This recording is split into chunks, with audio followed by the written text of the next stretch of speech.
my one concern is when it comes to this idea of spirit. Some people may claim that you've kind of done the same thing as people who make gods of gaps.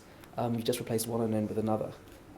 If there's no way that you can disprove or prove the spirit, how is it any different from the neuroscience people who say awareness is another word of consciousness? Do you see what I mean?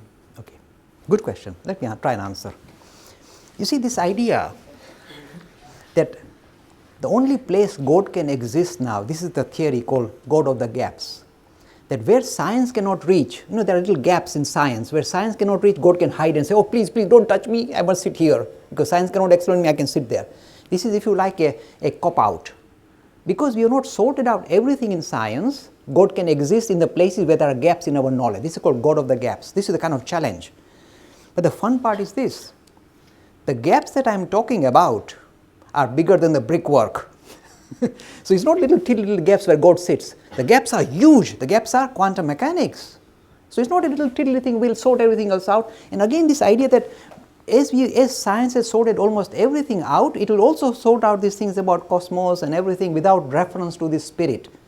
It may sound, because this is what scientists tell us now, that we have sorted everything else out and we'll sort you out and we'll sort out consciousness, don't worry. But this is called, you see, we have to be also equally blunt, and I must take the challenge back to the science lobby. This is called drawing blank checks on the future.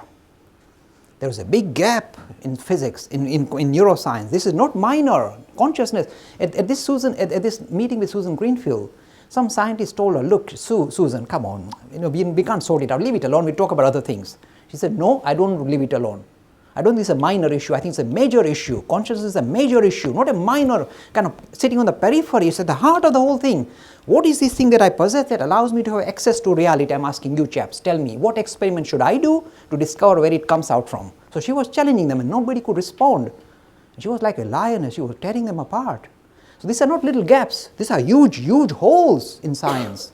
So if God was just sitting, hiding in a little, cave between the two brickwork of quantum, everything that's been sorted out by science, a little gap left in, and God says, oh, please let me sit here. It's nothing else. He says, God says, I'm much bigger than you chaps. So the gaps are bigger than the brickwork. This is the real answer. Thank you, sir. Take some more. Thank you.